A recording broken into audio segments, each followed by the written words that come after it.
खूबसूरत गुलदस्ता को आगे बढ़ाने के लिए आप लोग आए हुए हैं। आप सबका डॉक्टर नवल किशोर बहुत बहुत अभिनंदन करता है, स्वागत करता है और वंदन करता है। बातें तो ज़्यादातर हो ही चुकी हैं, जहां हमारे आदरणीय सर्वेश अम्बेडकर जी द्वारा पूरा पिछड़ों का और दलितों का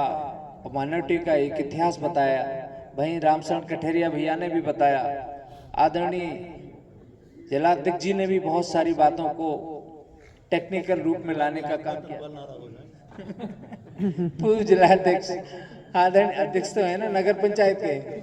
नगर पंचायत अध्यक्ष आदरणीय नदीम फारूकी साहब ने बहुत सारी बातें बताई। मैं तो बस यही कहना चाहूंगा कि जो अपमान राष्ट्रीय अध्यक्ष अखिलेश यादव जी का जब मुख्यमंत्री पद से हटने के बाद जो गंगा जल से घर छिड़काया गया था, उसका अपमान का बदला आप लोग बाबा साहब भीमराव अंबेडकर ने जो सबसे बड़ी ताकत दी, और वो ताकत दी थी हमें वोट देने की ताकत। अगर वोट देने की ताकत हम लोगों की नहीं होती तो जो सपना हमारे पुरखों ने देखा, जहां पीडीए की शुरुआत हमारे पुरखों ने की, जिन पुरखों के लिए मैं कहना चाहूंगा साहू जी महाराज और ललई सिंह यादव जी का नाम सुना होगा शायद आप लोगों ने। साहू जी महाराज, ललई सिंह यादव, ज्योतिबा फुले, मां सावित्रीबाई फुले, इन लोगों के द्वारा जो शुरुआत 1800 सन में की गई थी और पिछले आगे भी बढ़े। और सबसे बड़ी बात, बाबा साहेब भीमराव अंबेडकर जी ने जो संविधान बनाया, उसके तहत यहाँ उत्तर प्रदेश में भी श्रद्धेय नेताजी माननीय मुख्यमंत्री, पूर्व मुख्यमंत्री आदरणीय मुलायम सिंह यादव जी मुख्यमंत्री बने। और श्रद्धेय नेताजी माननीय मुलायम सिंह यादव जी ने 1995 में इस उत्तर प्रदेश में पिछड़ों को पंचायती राज व्यवस्था में आरक्षण देके जो महिलाएं चौका और चूल्हा करती थीं, उनको ग्राम प्रधान से आपका ग्राम प्रधान, बीडीसी और ब्लॉक प्रमुख से जिला पंचायत अध्यक्ष तक बनाने का रास्ता श्रद्धेय नेताजी माननीय मुलायम सिंह यादव जी ने किया। आदरणीय अखिलेश यादव जी का जब जमाना आया, उस जमाने में इस उत्तर प्रदेश में पिछड़ों की क्रांति आगे बढ़ी, लेकिन सामंतवादी लोगों ने धीरे धीरे सरकार को जाने का, सरकार जैसे ही गई उसके बाद लगातार प्रहार करके इस तरह सा माहौल बना दिया कि जहां 2022 में इस उत्तर प्रदेश में पुनः हम सत्ता में आ सकते थे, लेकिन इस तरह का माहौल क्रिएट किया कि 2022 हम सत्ता को छूते छूते रह गए। इसलिए मैं कहना चाहूंगा 2024 के लिए, जहां डॉक्टर नवल किशोर साहब लगातार 12 सालों से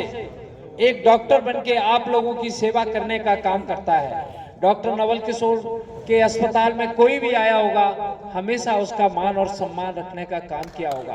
उसके पास पैसा रहा होगा तो भी उसका इलाज होगा, लेकिन अगर पैसा नहीं रहा होगा और गांव के 4 भद्रजनों ने वैसे ही फोन कर दिया या झूठ भी बोल दिया होगा, तो भी वो अपने अस्पताल से कभी वापस नहीं आया होगा। मैं कहना चाहूंगा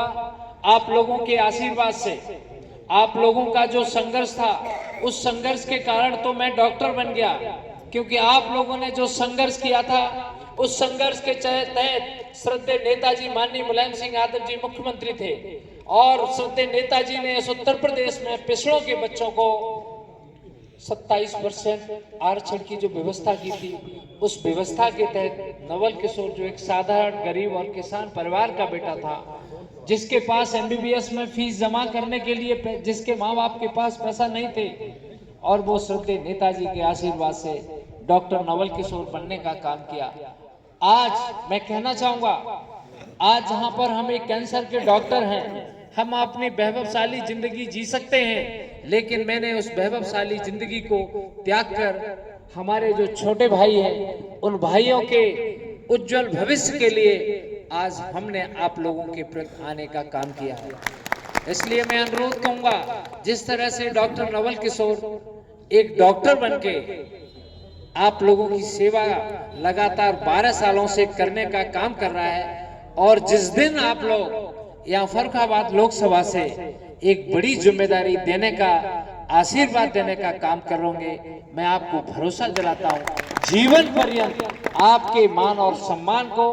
बच्चों की अच्छी शिक्षा के लिए जीवन पर्यंत संघर्ष करता रहूंगा। बहुत बहुत धन्यवाद देते हुए, बुजुर्गों के चरणों में शीश झुकाते हुए अपनी बात को विराम करता हूं। आदरणीय अखिलेश यादव जिंदाबाद, डिंपल यादव जिंदाबाद, श्रद्धेय नेताजी माननीय मुलायम सिंह अमर रहें, अमर रहें, अमर रहें।